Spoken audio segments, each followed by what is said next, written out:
저희 이제 지금부터 주제 들어가 보겠습니다. 첫 번째 주제 영상 먼저 보고 얘기하시죠. 10여 명이 달라붙었습니다. 젊은 사람들이 10여 명이 달라붙어서 앉아있는 대통령을 양쪽에서 팔을 끼고 다리를 붙잡고 그대로 들어서 차량으로 탑승시키려고 했습니다.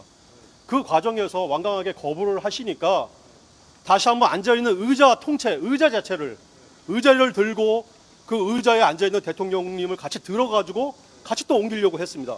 그 과정에서 의자가 뒤로 확 빼졌고 대통령이 땅바닥에 철석 바닥에 떨어지는 그런 사태까지 발생을 했습니다.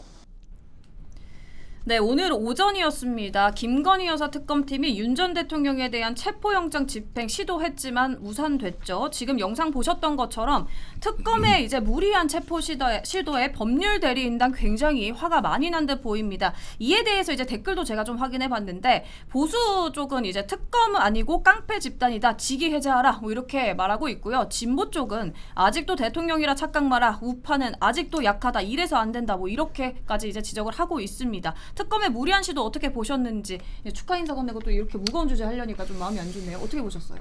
사실은 굉장히 마음이 계속 24시간 무겁습니다. 지금 이러한 장면들을 볼 때마다 그런데 이건 지금 인권 침해를 넘어서 명확한 인권 유린이다라는 말씀을 좀 드리고 싶습니다. 지금 그 피의자의 보호권이 전혀 인정되지 않고 있다라는 말씀도 좀 드리고 싶고요. 실제로 피의자가 진술을 거부할 경우에 검찰들은 기존의 증거와 진술을 토대로 기소 여부를 결정할 수 있습니다. 네. 문재인 같은 경우도 검찰 소환을 거부했었고 검찰은 수사 없이 기소한 바 있습니다. 네, 이러한 것들을 지금 차별적으로 법을 적용해서는 안 된다라는 말씀을 일단 드리고 싶고요. 그리고 지금 대통령이라고 생각하냐라고 했는데 대통령이라고 생각하지 않는다면 국민 아닙니까? 국민 어떤 누구에게도 인권 유린해서는 안 되는 것이다. 인권 침해를 해서는 안 되는 것이다. 민주당이나 좌파 세력 지금 이재명 정부가 윤석열 대통령을 여전히 대통령으로 생각하고 있기 때문에 이러한 지금 인권 유린을 하고 망신 주기를 하고 있는 것이라고 생각합니다. 지금 이 부분은 굉장히 부당한 수사라고 보여지니 피의자의 인권을 존중해야 된다라는 말씀을 드리고 이 부분에 대해서 강력하게 규탄합니다. 지금 당장 이러한 지금 법 위반적 성격이 있는 이런 인권 유린 행위에 대해서 멈춰줄 것을 촉구하고 싶습니다. 네. 위원님 지금 뭐 댓글창에 마치 이것은 뭐 텔레방 같기도 하다 이런 댓글도 올라오는데 어떻게 보셨어요? 뭐 상식에 조금 어긋나는 그런 과잉 행동이죠. 이게 윤석열 대통령은 지금 내란 우두머리 혐의로 이미 재판을 받고 있습니다. 재판은 받고 있는데 내란 우두머리 혐의는 형이 사형 아니면 무기입니다. 네. 그런데 그런 내란 우두머리 혐의로 이미 재판을 받고 있는 사람이 또다시 뭐 다른 소추를 받아서 뭐 거기로 간다고 한들 이분은 이미 사형 아니면 무기 받을 사람인데 그러니까 이분은 이제 나는 모든 것을 정치적 수사에 대해서는 응하지 않겠다고 선언을 한 거 아닙니까? 그러니까 그 선언을 한 상태에서 그러면 이렇게 수사기관의 수사에 응하지 않으면 지금 내란 혐의에 대한 1심 재판부가 상당히 고깝게 볼 거 아닙니까? 이 사람 수사 협조도 안 하고 계속 혐의 부인하고 이렇다면은 결국 윤석열 대통령에 대해서는 사형 가능성이 높은 거 아닙니까? 맞지 않습니까? 그러면 윤석열 대통령 난 무기도 싫다. 그냥 사형 때려라. 이거거든요. 그러니까 이러한 사실 모든 재판이나 수사 자체가 모든 것을 정해놓고 답을 정해놓고 하는 수사 그리고 답을 정해놓고 하는 재판 이것이기 때문에 나는 그냥 사형 받겠다. 이렇게 가는 것인데 지금 다른 그 수사기관들이 지금 3대 특검 하는 사람들이 뭐 김건희 특검이나 이런 사람들이 사형수한테 또 무슨 뭐 체포영장을 해서 또 조사를 받으라는 겁니까? 저는 이건 상식적으로 맞지 않고 결국에는 진술 거부권을 또 행사할 격인데 진술 거부권 행사할 사람한테 결국 이렇게 뭐 모욕 주기처럼 계속 이렇게 간다면 결국 이거는 굉장히 위신을 땅에 떨어뜨려서 모욕을 계속 주고 이 사람을 창피를 계속 주겠다는 그런 전술밖에 되지 않는 겁니다. 그렇기 때문에 굳이 이렇게 국격을 떨어뜨려 가면서까지 할 필요가 있느냐. 그리고 전례가 있지 않습니까? 박근혜 대통령도 수사에 응하지 않은 적도 있었고 재판에도 나가지 않았습니다. 왜냐하면 이것이 정치재판이라고 선언했기 때문입니다. 이명박 대통령도 그랬습니다. 그런데 그런 전례가 있는데도 불구하고 이분에 대해서 이렇게 가혹하게 한다면 이것은 법치가 아니라 네. 사람을 미워한 인치에 불과한 것이죠. 저는 이것이 매우 부적절했고 그리고 이것은 결국에는 정치 수사임을 더욱더 보여주는 의구심을 자아낼 수밖에 없다. 그렇기 때문에 이렇다면 수사의 공정성이 사라지고 그럼 앞으로 재판이 어떻게 되든 재판의 공정성은 사라지기 때문에 더구나 또 이재명 대통령에 대한 재판은 지금 모든 게 중지되어 있는 상태지 않습니까? 네. 그러면 형평에 맞지 않다 지금. 누구는 이렇게 가혹하게 하고 누구는 이렇게 편하게 대해주고 그렇다면 지금 교도소에 수감되어 있는 모든 재수자들이 앞으로 이 법에 대해서 어떻게 생각하겠느냐. 저는 매우 좋지 않은 선례를 남겼고 앞으로 우리가 법치를 유지해 나가는 데 있어서도 굉장히 악영향을 끼칠 것이다. 오늘 매우 부적절한 행태에 대해서 많은 국민들이 규탄하리라고 봅니다. 이게 지금 명확하게 지금 정치 재판이거든요. 지금 정치 수사이고 정치 재판이다. 그리고 내란죄가 형성될 수도 없고 외환죄가 형성될 수도 없다라는 말씀을 일단 좀 드리고 싶습니다. 그리고 지금 형법과 대한민국에서는 형법과 형사소송법에서요. 분명히 피의자의 인권에 대한 보호 규정들이 있습니다. 지금 이러한 형법과 형사소송법에 인권 보호 규정이 있음에도 불구하고 이러한 전례들을 다 깨트리고 있는 것 자체가 대한민국 법치를 깨트리고 있는 것이다. 자, 이게 지금 국민의힘이 나 우리가 전격적으로 앞에 나서서 대항해야 되는 것이 이건 윤석열 대통령 한 명의 문제가 아니라 대한민국 법치 붕괴의 시작으로 봐야 되는 겁니다.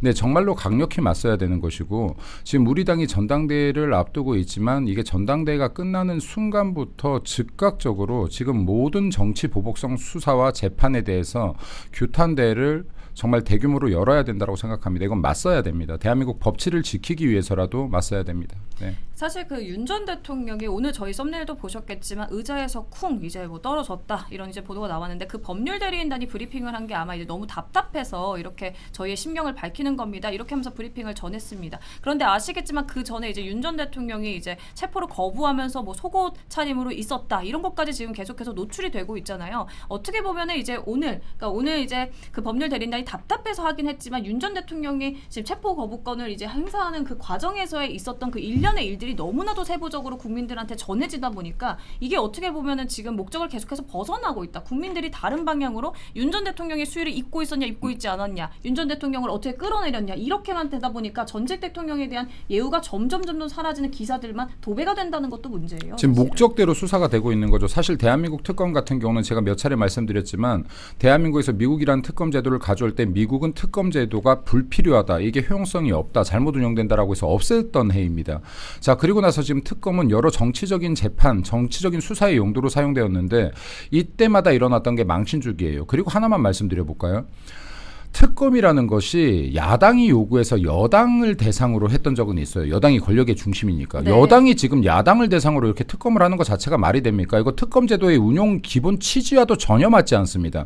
그리고 지금 특검이라는 거 제가 수차례 말씀드렸지만 예외성과 보충성의 원칙이 작동될 때야 특검하는 것이다. 근데 이걸 지금 특검으로 망신주기 윤석열 대통령에 대한 인권 유린을 목적으로 했기 때문에 본인들의 목적엔 딱 맞아떨어졌을지 모르지만 이것을 보고 분노하지 않아서는 안 된다. 이거는 지금 예를 들어서 보수 정당 안에서도 윤석열 대통령이 잘못했다라고 주장하는 사람들이 있습니다.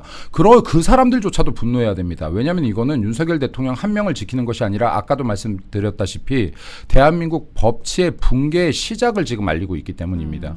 이건 국민의힘이 적극적으로 나서서 투쟁을 해야 되는 사안이라는 말씀 좀 강력하게 드리고 싶습니다. 알겠습니다. 지금 또 하나의 논란이 이제 김건희 여사 관련입니다. 특검 출석 10시간 42분 만에 이제 귀가를 했는데 어제 아무것도 아닌 저 같은 사람이 심려를 끼쳤다는 이 말에 기사가 굉장히 많이 쏟아졌었죠. 아무것도 아닌 사람이 이렇게 많은 일을 했냐 뭐 이런 반박도 사실 있습니다. 어제 김건희 여사는 혐의에 대해서 부인했지만 그래도 변호인단의 조력을 받아서 조사에 성실히 임했다라는 이제 보도가 나왔는데 그런데 조사 하루 만에 구속영장 지금 청구했습니다. 이렇게 되면은요 대통령 부부가 이제 구속되는 유례없는 일이 돼버립니다. 그간에 이제 뭐 특검이 정치 보복이다 이제 말이 많았는데 그걸로 보기에도 그걸로 이해하려고 해도 너무 과하다라는 의견이 있는데 어떻게 생각하십니까? 뭐 이 부분도 저는 뭐 논란의 여지가 많다고 생각합니다. 김건희 여사가 뭐 여러 가지 의혹이 있습니다만은 저는 이게 수사를 한번 불러서 하고 소환 조사를 한번 하고 바로 영장을 쳤다는 것은 결국에는 뭐 이분에 대해서도 결국 모욕이나 망신, 창피 주기 그런 것인 것 같아요. 이게 사실 구속이라는 것은 네네.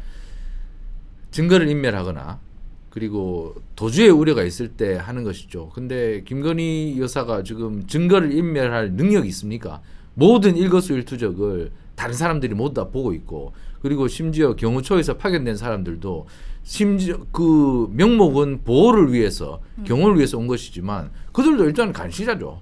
그렇기 때문에 모든 일거수일투족을 누군가 바라보고 있는 상황에서 증거를 일명할 가능성이 없는 것이고 그리고 사실상의 감금 상태지 않습니까? 자기 사저에서. 근데 도주의 우려는 더더욱 없는 것이고 이러한데 이번에 대해서 이렇게까지 이미 남편이 구속돼 있는 상황에서 부부를 잘 구속시키는 사안은 없는데 네. 이런 것은 결국 이것도 또 3대 특검이 또 정치 수사의 면모를 또 보여준다는 그런 의구심을 또다시 만들어내는 장면이 아닌가. 그렇게 해서 궁극적으로 가져가려는 목적이 뭐예요? 그러니까 단순히 정치 보복을 넘어서 가지고 어떠한 궁극적인 목표가 있어야지 이렇게까지 강하게 할 거 그러니까 아니에요? 이게 우리 정치의 가장 큰 폐해인 상대에 대한 악마화죠. 아, 이 사람들 부부가 모두 악마야.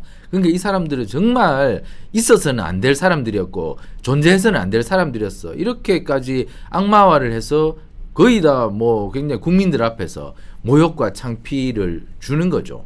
그런데 결국에는 이것이 정말 법을 위반해서 이렇게 하는 것이라면은 받아들이겠지만 그것이 맞느냐 여기에 대해서는 모두가 의심을 가질 수밖에 없는 겁니다. 이게 사실 죄는 미워도 사람은 미워하지 말라고 했는데 결국에는 이것은 사람이 미워서 죄를 만들어내고 있다. 이런 논란도 부를 수 있다는 것이죠. 결국에는 이게 이 사람이 너무 미우니까 죄를 한번 찾아보자, 뭔지 한번 털어보자 이렇게 가는 것이라고 많은 사람들이 지금 손가락질을 하고 있고 네. 그리고 결국에는 이런 것으로 가고 있다는 그런 의구심을 지울 수가 없는데 김건희 여사가 사실 여러 가지 논란이 있었지만 지금 구체적인 증거가 과연 얼마나 드러나 있느냐 여기에 대해서는 사실 뭐 논란이 있거든요. 그래서 저는 이 부분에 대해서 지금 이렇게 강제 수사를 급하게 할 필요가 있느냐. 저는 이게 명백한 증거가 있다면 그 증거를 국민들 앞에 밝히고 그리고 나서 강제 수사를 한다고 해도 늦지 않는데 지금 어제 하루 달랑 조사를 하고 이렇게 한다는 것은 결국에는 악마와의 연장선이다. 이렇게 볼 수 없어서 우리나라 특검 그리고 검찰, 경찰 수사가 이렇게 간다면 앞으로 또다시 인권 유린의 연장이 또다시 계속될 수밖에 없다. 저는 모든 국민은 신체의 자유가 네. 가장 우선적인 자유인데 이렇게 국민의 신체의 자유를 쉽게 유린한다면 정말 과거에 뭐 유신 정권이고 그때 이 386 세대들이 주장했던 거지 않습니까? 신체의 자유를 유린했던 그 유신 정권에 대해서 비판했던 사람들이 지금 와서 민주화가 이미 시작된 데 불구하고 또다시 국민들에게 또 이렇게 권력을 가졌던 사람들에게조차 이렇게 강하게 인권에 대해서 유린에 가까운 이런 행태를 본다면 참 앞으로 우리 인권 신장에 있어서 우리가 미래가 매우 불투명할 수밖에 없다. 좀 제고하는 그런 모습을 보여줬으면 좋겠습니다. 특검이 망신과 어쨌든 모욕을 줘서 얻는 게 뭐예요? 그러니까 궁극적으로 예전에 이제 저희가 그 말을 했습니다. 이제 특검이 화살이 윤 전 부부를 향할 것인데 그걸 넘어서 가지고 뭐 국민의힘까지 뭐 향할 것이다. 그럼 특검이 지금 이렇게까지 모욕과 망신 주기를 해서 그들이 얻어갈 수 있는 이익은 당장의 직접적인 거는 없어 보이거든요. 그러면은 저희가 큰 그림으로서 봤었을 때 생각했을 때는 결국에는 국민의힘 뭐 해산이라든지 아니면은 뭐 새 정부의 이제 내년 지방선거를 노리는 뭐 그 빅픽처라든지 뭐 이렇게까지 생각해 볼 수 있는데 이게 정말로 어떤 궁극적인 목표가 뭔지 궁금해요. 왜냐하면 이렇게까지 윤 전 부부를 향해서 만약에 화살을 하면 이춘석 게이트나 이런 것도 할 텐데 안 할 거잖아요. 이춘석 게이트 안 할 거잖아요. 지금 예를 들어서 특검이 이때까지 활용됐던 전례를 보면요. 선거를 앞두고 6개월 전, 1년 전에 특검을 계속 주장을 합니다. 그리고 포토라인을 세웁니다. 프레임 만들어가는 그리고 거군요. 판결 결정, 그러니까 판결이 난 사실을 알리는 게 아니라 포토라인에서 이러한 의혹이 있습니다. 이러한 지금 의혹이 있습니다. 계속 무한 반복하는 겁니다. 국민들에게 세뇌시키는 거랑 똑같습니다. 이 사람들 나쁜 사람이야. 결국에는 지지율의 하락을 가지고 오고 반대급부로 본인들의 지지율의 상승을 가져오려고 하는 것이 첫 번째인데 이번에는 그 도가 넘었다. 도가 넘은 데는 방금 앵커님께서 말씀하셨던 바와 같이 이제 시작이다. 이거는 정치 탄압의 시작인데 이 시작일 뿐이고 앞으로 이러한 부분들을 야당을 향해 확대함으로 인해서 저는 우리 당을 해산까지는 안 시킬 거라고 봅니다. 왜냐하면 가장 만만하거든요. 그래요? 새로운 당이 등장했을 때 더 강해질 수 있습니다. 지금으로선 이렇게 목숨만 연명하게 둘 가능성이 굉장히 높다라고 봅니다. 대신에 공포감을 조성해서 아무도 찍소리하지 못하는 정당으로 만들 가능성이 높습니다. 지금부터 싸우셔야 됩니다. 예를 들어서 김건희 여사요. 이거 좀 털었습니까? 문재인 정권부터 털었던 거 아닙니까? 한두 가지 털었습니까? 그리고 털고 털어서 아직 명확한 증거 나온 것들도 없는데 계속해서 의혹, 가짜, 지금 망신 주기로 끝내겠다는 건데 이거 특검할 거면 상김 여사 특검 다시 하시기 바랍니다. 이거 우리가 다시 주장해야 됩니다. 김정숙 정말로 얼마나 많은 비리가 있습니까? 예를 들어서 감봉권을 사용했습니다. 감봉권이요. 우리가 평생 살면서 구경하기도 힘듭니다. 감봉권 뭔지 아세요? 5만 원짜리 빳빳한 돈이 십자 벨트에 묶여져 있는 겁니다. 한국은행에서 처음 나온 최초의 돈이에요. 자, 감봉권이라는 거는 일반 국민들이 평생 살면서 구경하기도 쉽지 않다. 근데 이 감봉권으로 수많은 액세서리와 옷 등을 사 모았던 정황이 있고요. 그리고 지금 국고를 이용해서 외유성 출장 타지말 갔던 의혹도 있습니다. 그리고 자신의 디자이너의 딸을 청와대에 특혜 채용했던 의혹도 있어요. 지금 김정숙에 대한 의혹 말하자면 한도 끝도 없습니다. 왜 특검 안 합니까? 네. 법치라는 것은요, 사람이 사람을 지배하지 말라는 겁니다. 법에 의해서 사람이 제재받으라는 겁니다. 이것은 지금 법 앞에 평등을 전제로 합니다. 이게 권력이 있는 사람이든 없는 사람이든 법 앞에서 평등해야 되는 것인데 지금 민주당이면은 법 밖에 있고 취해법권이고 그리고 지금 민주당의 반대편에 있으면은 없는 법도 만들어서 이렇게 수사하고 체포하고 구속한다면 이것부터가 아까도 말씀드렸던 법치가 깨어지는 과정이라고 생각합니다. 그리고 김혜경 여사에 대한 모든 혐의들은 완벽하게 벗었는지 모르겠습니다. 네, 만약에 김건희 여사를 특검하고 이렇게 수사하고 망신 주기를 할 것이라면 훨씬 더 의혹이 많은 김정숙, 김혜경에 대한 수사도 촉구한다라는 말씀 드립니다. 이에 대해서 지금 국민의힘이 적극적으로 투쟁해야 됩니다. 그래야 남아있는 국민의힘 동료들의 순서가 돌아오지 않는다라는 말씀 다시 한번 드립니다. 대변인 네. 지금 최고위원 준비하고 계시잖아요. 네네. 그런데 이렇게 최고위원 준비하시는 대변인님도 굉장히 목소리를 높여서 이렇게 말씀을 방송에서 하고 계시는데 하나 여쭤볼게요. 그럼 이런 상황에서 지금 국민의힘 의원들은 뭐 하는 것이냐 이것도 분명히 보수 지지자분들 입장에서 나올 것 같거든요. 투쟁이 대체 어디 있는 건가? 그 의미를 찾을 수가 없다. 지금 당장 투쟁할 수 없을 겁니다. 왜냐하면 지금 선출된 지도부의 뜻에 따르게 될 가능성이 굉장히 높습니다. 선출된 지도부가 이러한 부분에 대해서 악법을 규탄하고 정치적 보복을 규탄하는 결의에 찬 지도부들이 들어서서 이걸 싸우기 시작한다면 이거 안 따라올 수가 없죠. 네, 의원들뿐만 아니라 당협위원장들 그리고 당원들까지도 따라올 것이라고 생각합니다. 네. 근데 이게 지도부가 이러한 방향성을 잡지 않는다라고 하면 굳이 먼저 나서서 화살바지가 되고 싶은 사람은 또 없을 겁니다. 근데요, 이게 우리가 이 화살을 피하려고 하면 우리 뒤에 있는 당원들이 지지자들이 이 화살 다 맞습니다. 그러니까 우리들이 먼저 앞장서서 막아야 된다는 말씀 드리고 싶습니다.